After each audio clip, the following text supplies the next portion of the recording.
there's got to be some mistake here. Hey, Pam Landry. Yeah, Brian I Smith. think my calendar is broken. It says Labor Day is coming up the end of this week. I know. Don't get me started. Is it? Oh, my goodness. I know. It's the last week of August. And by the way, turn it up to 11, Brian. Episode 11. No kidding. Podcast, not a podcast. Labor Day weekend. Oh, I can't believe I just said that out loud. Did. Oh, boy. All right, first, let's get the business part out first. You can email us, please do, at icecreamsodact@gmail.com. And also, if you'd like to hear more of our podcast, not a podcast, it's a YouTube channel. Go to the search bar at the top of YouTube, type in all one word, Ice Cream Soda CT, hit search, and boom, there's our channel. And make sure you subscribe. It's free. Yep, and thanks for listening. We appreciate it. So the weather, speaking of it being Labor Day weekend, weather looks really nice for the last week of August. Partly to mostly sunny, high 75 to 85. Nice. And the Labor Day weekend, Brian Smith, looks pretty good. All that humidity we had is gone. It right feels terrific. This right is now. After all the heat and humidity we had all summer. This is perfect weather for a week before Labor Day comes in and ruins nice. everything. Speaking of Labor Day, is this are you one who goes to a lot or holds a lot of Labor Day picnics? No, I like to ignore the fact that it's Labor Day. Well, that's a good point. Just another weekend. But for me, Labor Day was always a day we all got together and got rid of all our summer stuff. Really? All the ketchup and mustard and relish and all the frozen hamburgers in the freezer and hot dogs. Just one big blowout. Boom. But wait a minute. So the day after Labor Day, you don't need ketchup? Well, that's when you buy the new stuff. Is that like you can't wear white shoes? Yeah. Get rid of the white shoes and get rid of the ketchup. I don't. Yeah. Well, we just start all over again and start fresh for the tailgate season. Okay, By fine. the way, I've never had a successful tailgate party either. It sounds good on paper. You know, my friends, they'll go to Yale or some of the other universities, go have a tailgate party. I just never make it. It sounds great. It sounds fresh. You know, leaves are changing. The air smells good. People are going to see a football game. I never go. They're not going to see a football game. They're going to drink and eat. That's true. That's what they're going to do. The football game is just an excuse. The football game is that noise in the background you hear while they're drinking. So, Brian, coming up on episode 11 today, we're going to hear from Maria Phillips. I remember her. She worked with us at that place. WQUN. Yeah, that's right, in Hamden. She was our sales and marketing director and a great friend, and she has her nonprofit, COA, and we're going to find out what she's up to. Always good to hear from her. And also Mark Peterzo, who's with one of my favorite animal rescue groups, Help Willie's Friends. They have an event coming up. We'll hear from Mark. That's great. Is he going to bring some pets with him? I don't know. We'll find out. But before we get to Maria and Mark and our upcoming area events... Let's do what we used to do on the radio, Pam Landry. What's that? Let's talk about music. Okay. Where do you want to start, Brian Smith? You want to start with birthdays, or you want to start with stuff that happened this week in music history? Let's start with stuff that happened this week in music history, because I'm curious. All right, let's start with 1963. This week in 1963, what happened, Brian Smith? I think you're about to tell us. I don't have my notes in front of me. All right, I'll tell you then. The girl trio, The Angels, they started a 3-week run at #1 with... that song that everybody likes. My boyfriend's back and you're gonna be sorry. That's what I was going to say. I found my notes.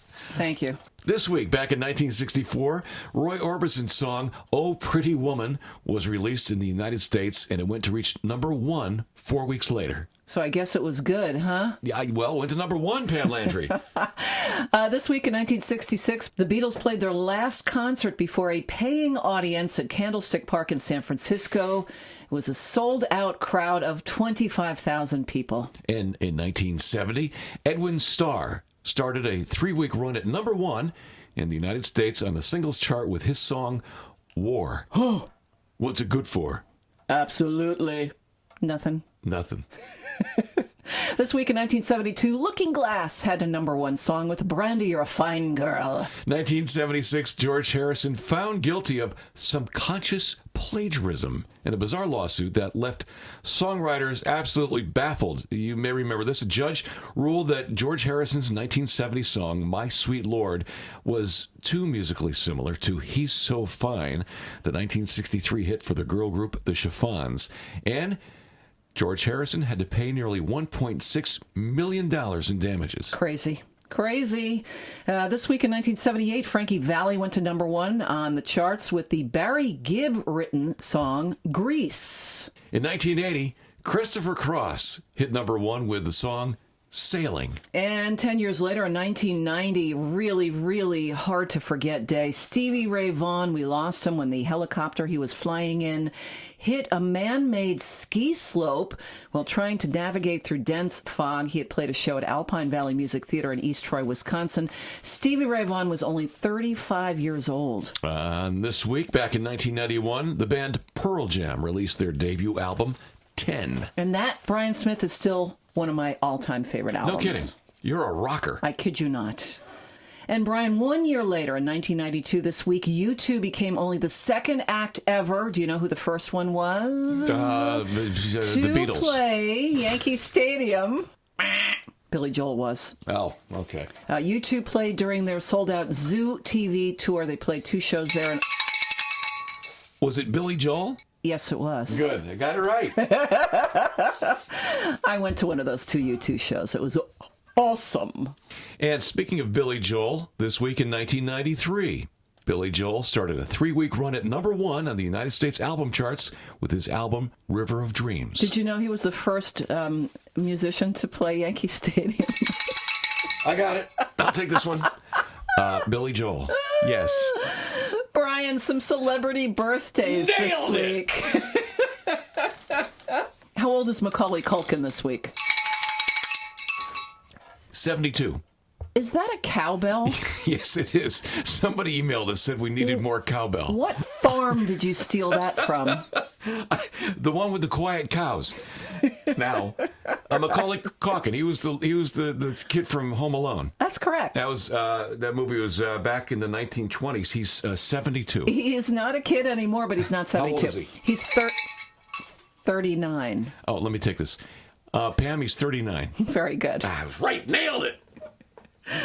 Also born this week, Melissa McCarthy turns 49. Debbie Gibson, the big mall singer. She turns 49 years old. She's now Deborah, I believe. Oh, Deborah Gibson is now 49. I think so, yeah. Jack Black, he's 50. Shania Twain, she's 54. And Gloria Estefan turns 62 this week. Alex Lifeson, the guitarist from Rush, turns 66. And, Pee Wee Herman, Paul Rubens. He's 67 this week. Really? Really? Is he still doing the Pee Wee Herman thing? Richard Gere turns 70. Wow, Lewis Black, I love him. He's 71. Barry Gibb turns 73. Van Morrison, 74. See, now, I thought Van Morrison was older than that. He's 74? He's 74. I was right. Regis Philbin turns 88 years old. And last but not least, Sean Connery. Sean Connery. I can't do Sean Connery. I used to be able to do Sean Connery. I knew you did. I can't do it now. I can't do it. I can't do it. Well, he's 89. How about Brian. Regis? We'll do Regis Philbin. Regis Philbin meets James Bond. How are you, James Bond? You're an undercover. I'm waiting for the James Bond part. I can't do it. All right, well, he's 89. Yes. He's got Regis beat by a year. Yes. There we go. Yes. All right, those are our celebrity birthdays. You're an undercover spy, right? Yes, not so loud. Okay, Brian, some other stuff, general stuff that happened this week in history. 80 years ago this week, Oh, I know. 1939. Macaulay Culkin was born. That's not true. Oh.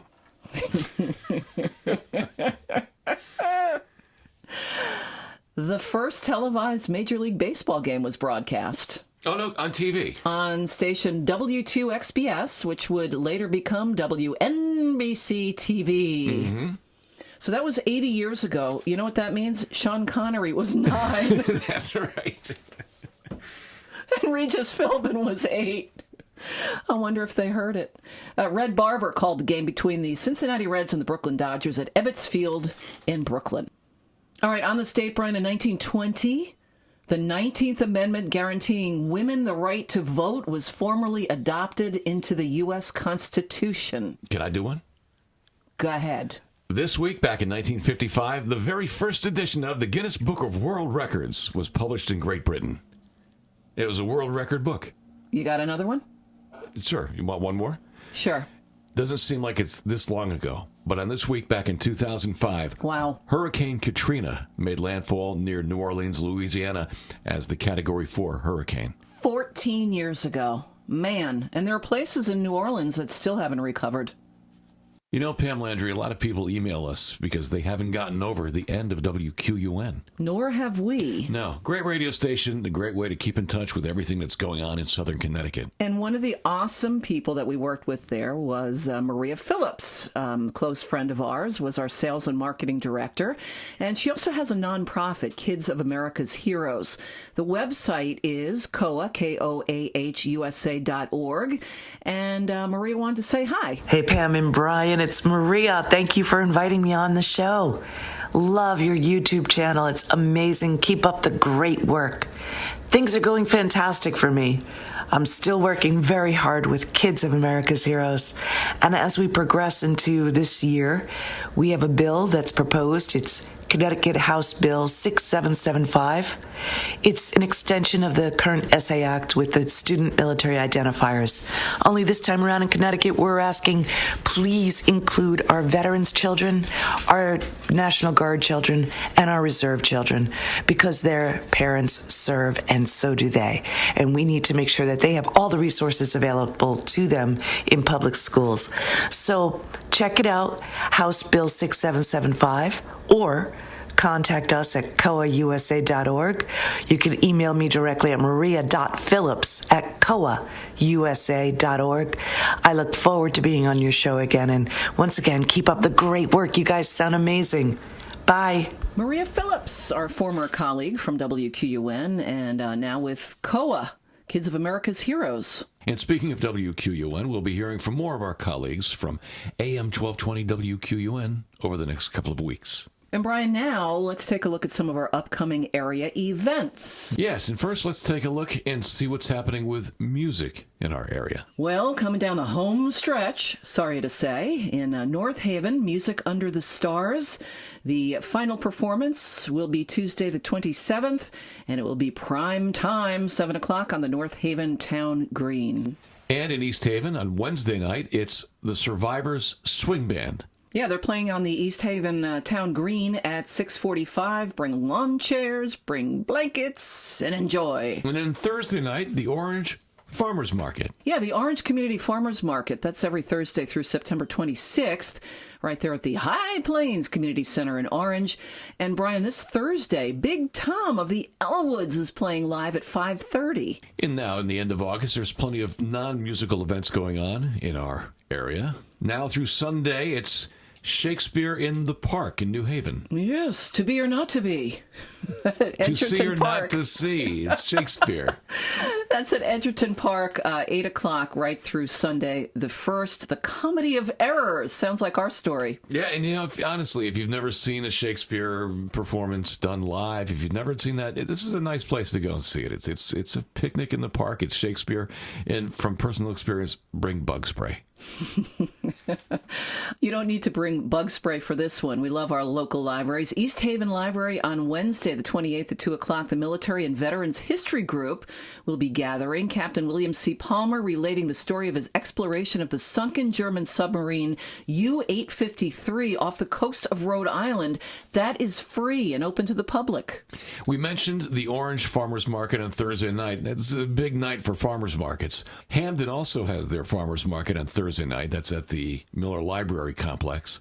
Yeah, Town Center Park, and that is from 4 till 7:30. And in Milford, Walnut Beach has their big farmers market as well. It's also Mermaid Night. Ooh. And I'm going to be there, but I won't be dressed as a mermaid. Darn. That's Milford's Walnut Beach area on Thursday night, the big farmers market. Are you looking to pick up a mermaid? I don't know. How would I pick her up? By the Finns. I don't know.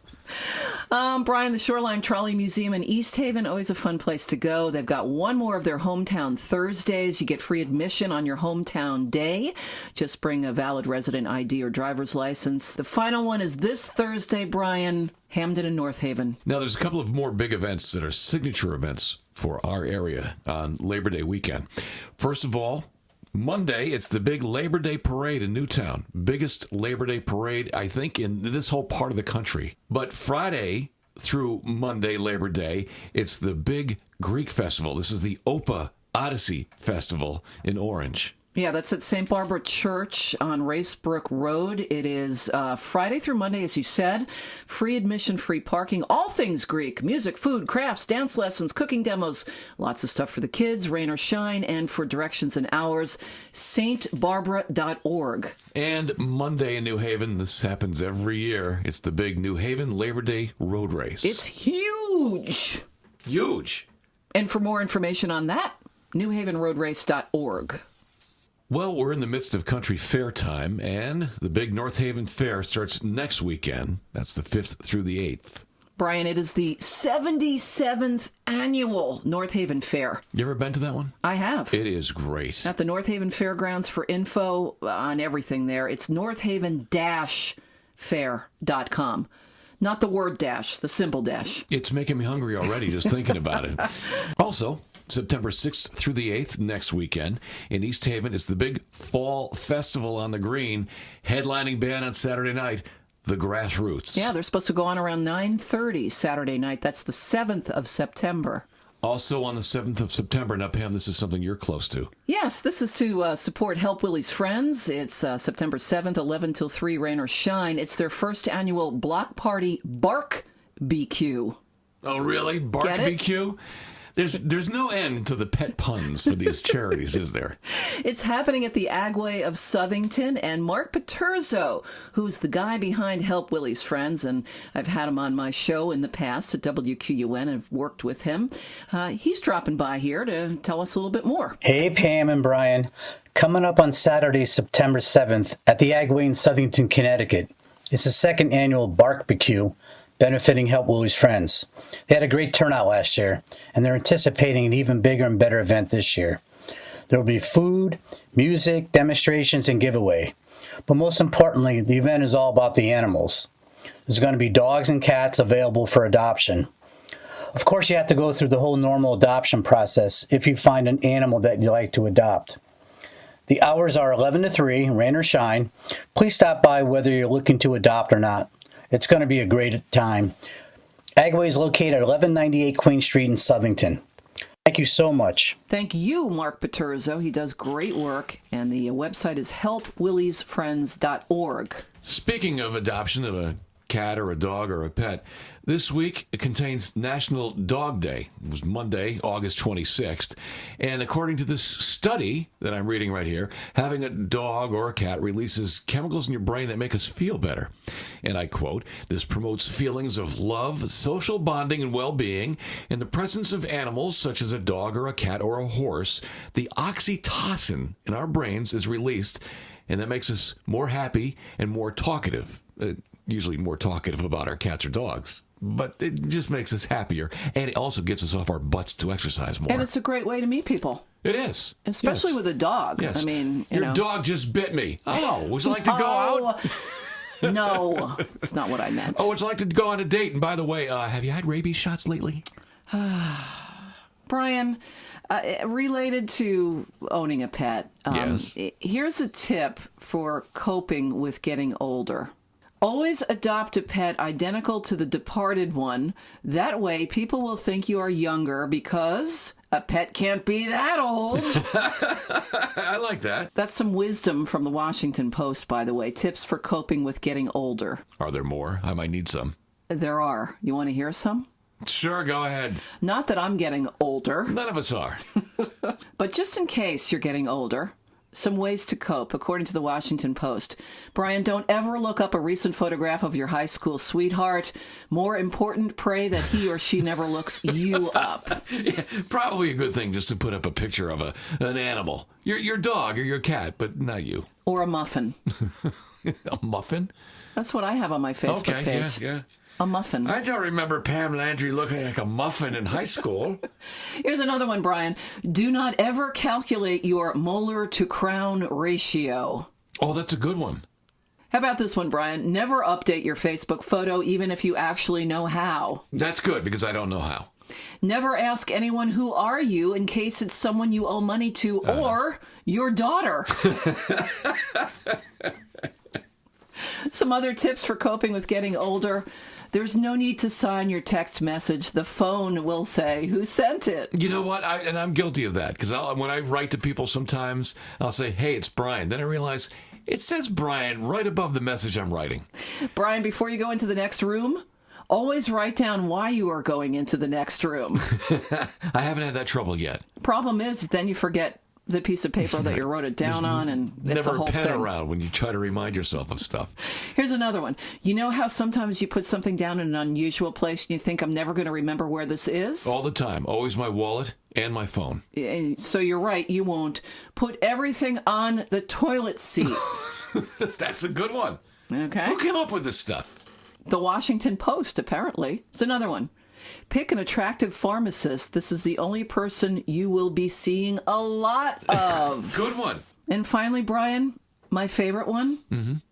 If you are walking out of the house and realize you are not wearing pants, don't just assume it is a dream. Check. Have you ever walked out of the house with pajamas on? No. Sweatpants? I've done it with sweatpants. Well, that's different. I know, but then you realize, so I'm going to work, or I'm going to a wedding or a funeral. I got to go back and change them. Let me. I've never walked out of the house in sweatpants to go somewhere else. Okay. Other than to just like walk out, look for the mail or something like that. I've done that, and I realized, wait a minute, these aren't my formal sweatpants. I got to go change them. Tips for coping with getting older from the Washington Post. Okay. Was that it? Let me check.